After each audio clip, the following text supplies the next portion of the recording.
Jesús está entablando una conversación con Nicodemo y una de las preguntas o planteamientos que hace Nicodemo es: ¿cómo puede un hombre nacer de nuevo, como tú me estás diciendo? ¿Cómo es posible que se haga eso? Y la respuesta que Jesús da es: porque de tal manera amó Dios al mundo. Y a mí lo que me hacía bien es esto, que ante las preguntas del ser humano, esas preguntas tan trascendentales que todos tenemos, ¿verdad? ¿De dónde venimos? ¿Quién somos? ¿Hacia dónde vamos? El motivo del sufrimiento en el mundo. La Biblia nos responde categóricamente. Y es Jesús el que dice: porque de tal manera amó Dios al mundo, que ha dado a su Hijo unigénito, para que todo aquel que en Él cree no se pierda, mas tenga vida eterna. Ante la pregunta que hace el mundo: ¿por qué el justo sufre? Ante la pregunta que hace el mundo: ¿de dónde venimos? ¿Quién somos? ¿Hacia dónde nos dirigimos? La palabra del Señor responde de una manera categórica y enfática: porque de tal manera amó Dios al mundo. Porque sí, hermanos, es el amor de Dios el que define nuestro origen. Es el amor de Dios el que define nuestra identidad. Es el amor de Dios el que define nuestro destino. Es el amor de Dios el que define todas las cosas. Hoy el Espíritu Santo nos dice, así como siempre tenemos la vista enclaustrada en esta pregunta: ¿por qué los justos sufren? Hoy Jesús te dice: no mantengas tu visión en el sufrimiento de los inocentes, mantén tu visión en lo mucho que Dios te ama, porque de tal manera amó Dios al mundo que ha dado a su Hijo unigénito, para que todo aquel que en Él cree no se pierda, mas tenga vida eterna. Ante la pregunta en la que te encuentras, ante esa encrucijada de caminos que no sabes cuál decisión tomar, Dios hoy te responde: de tal manera he amado el mundo, Aleluya, que yo he dado a mi Hijo unigénito, ¿Algún caramelo? con una meta, una intencionalidad, un propósito, para que todo aquel que en Él cree, todo aquel que en Él confía, todo aquel que en Él descansa, no se pierda, sino que tenga vida eterna. aleluya. Y qué bueno, sigue diciendo: de tal manera.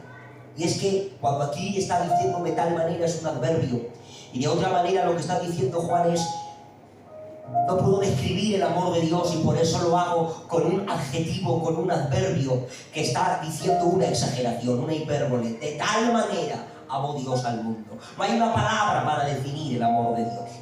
Todos sabemos que en el original griego hay 4 palabras en el Nuevo Testamento para describir amor. Cada vez que tú en el Nuevo Testamento de Mateo Apocalipsis ves la palabra amor, se ha escrito con una de 4 palabras. Se ha escrito con eros, se ha escrito con filía, se ha escrito con estorgé o se ha escrito con ágape. ¿Qué quiere decir esta palabra tan rara, verdad?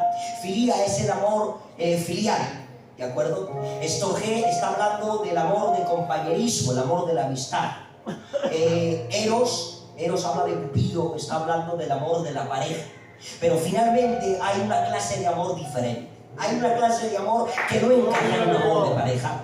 Hay una clase de amor que no encaja entre gente que son familia y que comparten un mismo lazo sanguíneo. Hay una clase de amor que no encaja entre gente que son amigas, que se llevan bien. No. Hay una clase de amor que es totalmente diferente.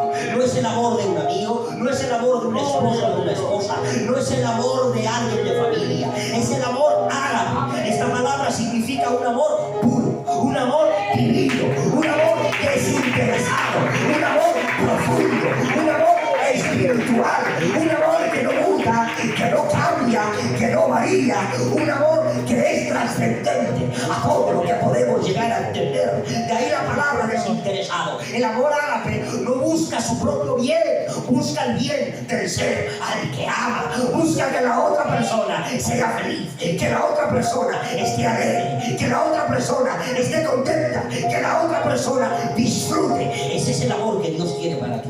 Dios no te mira con un amor de amigo, con un amor de pareja o con un amor de amistad. Dios te mira con un amor mucho más excelente, con un amor que no lo rompe una traición, con un amor que no lo fracciona un adulterio, un amor que no lo rompe una traición. Está hablando de un amor que es eterno, que no cambia, que no muta, que no tiene fin.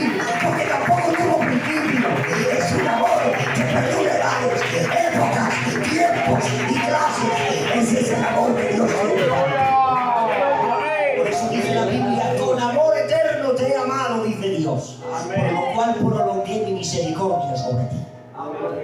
La misericordia de Dios nace entonces de su amor.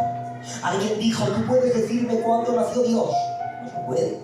De la misma manera tampoco puedes decirme cuándo Dios comenzó a amarte, porque no se sabe cuándo, pero Él siempre te amó, y te amó con un amor que es indescriptible. Por eso, óyeme bien, cuando venga el diablo, que va a venir, cuando venga tu conciencia no educada por la palabra, que vendrá, y cuando vengan esos sentimientos de inferioridad o culpabilidad, diciéndote que Dios no te ama, que Dios no te quiere, que Dios no cuenta contigo, que cómo te va a dar Dios un chispa de gracia, si hijo mío has acabado con los tesoros de la misericordia de Dios. Eso es mentira, eso no existe. No te ama Dios hoy más que ayer o menos que mañana. Él te ama siempre igual, porque si fueras capaz de hacer que Dios te ame más o hacer que Dios te ame menos, habrías logrado cambiar al que no cambia, habrías intentado mejorar al que no puede hacerlo y deteriorar al que tampoco puede empeorar. Él te ama siempre igual, Él te ama siempre igual, en tu época buena y en tu época mala, cuando estás bien y cuando estás mal, cuando oras a diario y cuando hace mucho que no pasas un ratico de intimidad con Él. Él te ama siempre igual, y es este amor el que nos mantiene, es este amor el que nos define, es este amor el que nos identifica. Yo digo, gloria al amor de Dios. ¡Amén! ¡Gloria! Por eso no estás aquí por lo que tú ames a Él, estás aquí por lo mucho que Él te ama. Y no digo que tu amor por Dios no sea grande, estoy seguro que lo es. Pero dice Juan, ¿sabes por qué le amas? Porque Él te ha amado a ti primero. Porque esta relación no nace de ti, nace de Él. Y el que tú le ames es simplemente la respuesta lógica al amor que de su parte ha recibido. De tal manera, y aquí me hacía un bien Dios tremendo, chacho, porque he empezado a ver los tres tiempos, pasado, presente y futuro. De tal manera amó Dios, pasado, ese pasado que nadie sabe, ese pasado que nadie entiende, lo que los teólogos llaman la eternidad de Dios, el pasado de Dios. De tal manera amó Dios, pasado, presente, dice Jesús, que ahora ha dado a su Hijo unigénito futuro, para que todo aquel que en Él cree no se pierda, sino que tenga vida eterna. Porque esto lo logra el sacrificio de Dios. El sacrificio de Jesús en la cruz es capaz, la sangre de Jesús es retroactiva. ¿Qué significa que es retroactiva? Que retrocede, está activa. Aunque retrocede, no pierde categoría. La sangre de Jesús se va a tu pasado, te perdona, bendice tu presente y te proporciona un futuro de gloria. ¡Amén! De tal manera, oh Dios, que Dios para. Todo lo que Dios hace tiene una meta, Gloria. Que yo hoy esté aquí predicando, estoy seguro que Dios no lo hace al azar. No me cabe ni la menor duda, porque Dios tiene una intención. Que Dios pueda un siervo yendo a predicar una palabra, estoy seguro que no es por azar. No, Dios no trabaja de esa manera. En Dios no hay casualidades, en Dios no hay propósitos. Nada hace Dios que no tenga una meta, un objetivo, una diana. Sí, Señor, aleluya. Porque es al menos la muerte de su Hijo. Si yo estoy aquí, tiene una meta. Que yo esté aquí no es nada comparado con lo que Jesús ha hecho por mí en la cruz. Amén. Cuánta más meta, objetivo y diana tiene que tener la muerte de su Hijo. Como dice Pablo, si no, en vano murió Cristo. Y no fue así. Él murió porque había una meta. Así. De tal manera amó Dios al mundo. Aquí también me hacía bien esta palabra, la palabra Dios. Porque todos sabemos que nosotros éramos pecadores y que estábamos destituidos de la gloria de Dios. Nuestro enemigo no era el diablo, nuestro enemigo era Dios. Porque la deuda que el hombre había contraído no era contra Satanás. La deuda que el hombre había contraído era contra Dios. Dios le dijo al hombre, tienes que guardar mi ley y obedecer mi justicia. El hombre no la obedeció, por lo cual se hizo enemigo y contrario de Dios. Y Dios le había exigido al hombre que pagara una justicia que no pagó, y por eso entró en bancarrota espiritual. De mala manera que cuando a mí me dice el texto, de tal manera amó Dios al mundo, me impresiona y no me impresiona. No me impresiona porque sé su naturaleza y su carácter y sé que es amor. Pero me impresiona porque aquí entiendo que el que podía condenarme no lo hizo y me amó.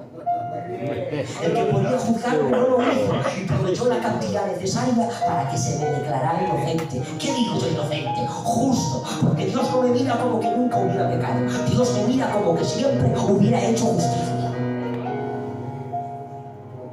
porque hay un hombre que ha hecho un acto delictivo, ha entrado en prisión, ha salido de la cárcel y ahora ya está rehabilitado para la sociedad. Ha cumplido su condena. Ha estado un año, ha salido, de acuerdo. Ahora todo el mundo le tiene ahí y supuestamente está rehabilitado en la sociedad. Pero lamentablemente va a haber gente que le va a mirar mal el resto de sus días. Quizá en algún establecimiento no va a poder entrar por culpa del pasado que tuvo. Dios no nos ha perdonado de esa manera. Tampoco es que se nos declarara inocentes, yo no sabía esto, pero cuando algún culpable se le declara inocente, significa que no ha habido pruebas necesarias para declarárselo culpable. Que a lo mejor hay una, pero una no quiere decir nada, faltan más pruebas. Y por falta de pruebas se le declara inocente. Pues Dios no nos ha hecho inocentes, chacho, nos ha hecho justos y santos. ¿Qué significa eso?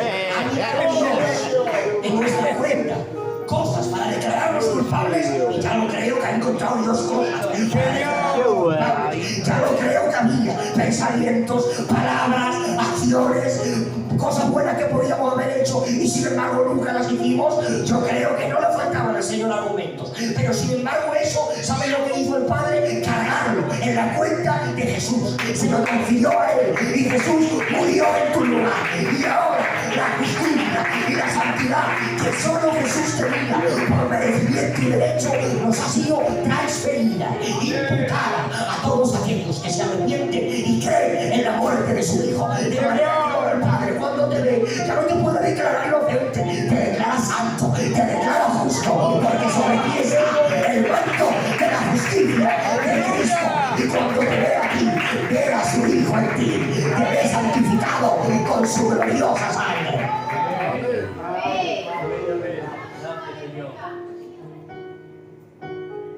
Amó Dios al mundo. Qué bueno. Aquí me hacía bien también la palabra mundo, porque ahora hay alguna enseñanza que dice que no ha muerto Jesús por todos, ha muerto por unos pocos. Porque oye, qué desperdicio sería que Jesús muriera por todos y no todos se salvaran. Tendríamos que ir por las esquinas recogiendo la sangre de Jesús. Es un desperdicio. Yo no puedo decir lo que le dice a mí. Claro. Amén. Juan 3:16. Porque de tal manera amó Dios Al mundo. al mundo. Amén. Unos pocos. No, Al mundo. al mundo. Esta misma gente dice que la palabra mundo se traduce aquí unos pocos. Y que cuando se refiere a la palabra mundo no se refiere a todos, sino a un grupo selecto. Bueno, Tito, dice el apóstol Pablo, porque la gracia de Dios se ha manifestado para salvación a todos los hombres. ¡Qué bueno! Muerto Jesús por todos. Yo lo digo de otra manera. Las espaldas de Cristo tienen espacio suficiente para cargar el pecado de todos los hombres. Te lo digo de otra manera. El sacrificio de Jesús es ilimitado en potencial, pero solo será efectivo en los que creen. ¿Qué quiere decir esto? Que la sangre del Hijo de Dios está capacitada y cualificada para salvar a todos. Pero es lógico, no todos se van a salvar, porque aquí cuenta también el libre albedrío del hombre. Cuenta también que el hombre quiere arrepentirse, porque Dios te da el arrepentimiento. Pero Dios no se va a arrepentir por ti, tú te tienes que arrepentir. Si tú no quieres. Es ilimitado el potencial, pero solo será efectivo en los que creen. Puede salvar a todos, pero no todos se salvarán. ¿Qué dice la Biblia? No está siendo el Señor, no está Dios tardando, dice, sino que es paciente para con todos, se repite, para que ninguno perezca, ¿te das cuenta? Sino que, otra vez, todos procedan al arrepentimiento. Claro, es la voluntad de Dios, es su deseo, es el Padre que no quiere que nada malo le pase a ninguno de sus hijos. Él quiere que todos se salven, que ninguno perezca, que todos procedan al arrepentimiento. Pero Él no va a pedir perdón por ti, Él no se va a arrepentir por ti, Él te va a dar cancha, chance, tiempo, oportunidad, te va a dar su gloria, su palabra, su espíritu, pero tú eres responsable con lo que de Dios estás viendo. Y lo que has escuchado de Dios te condiciona a responder. Gloria. Se repite. Que ha dado a su Hijo unigénito.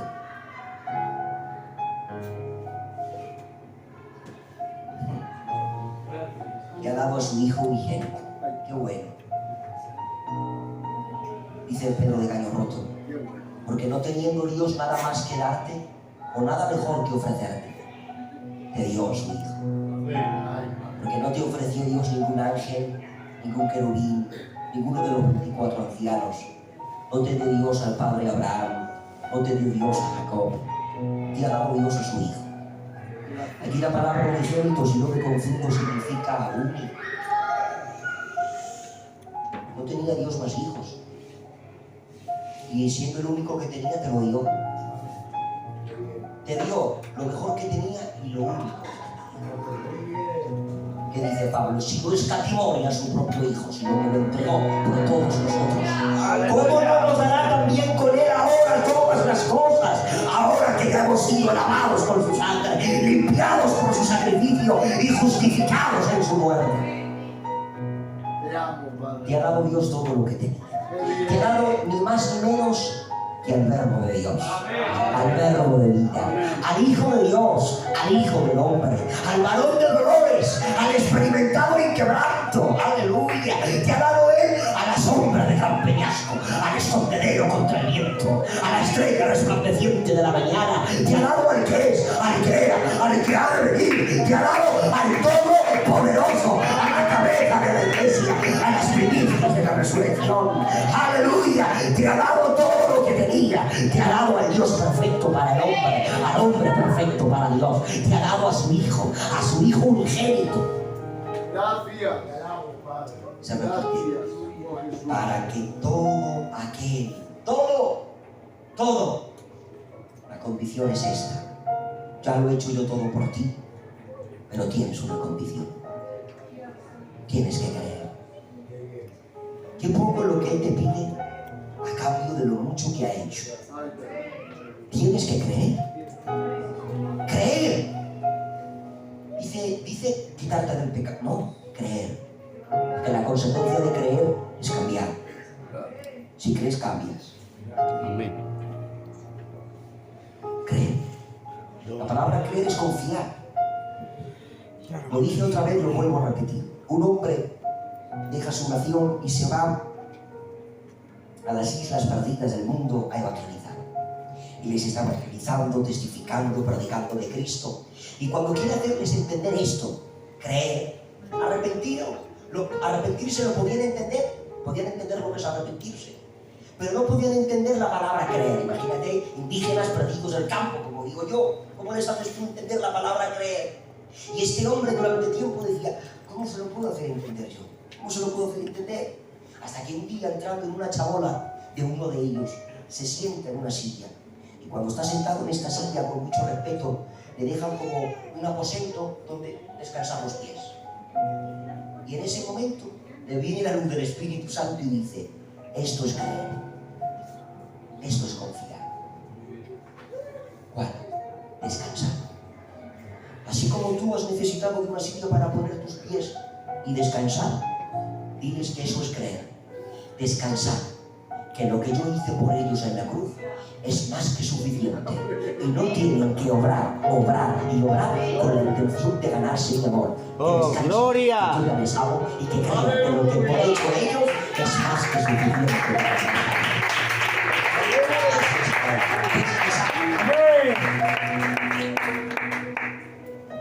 Acabo. Palabra de predicador, 10 minutos, llevo 21, pero entonces...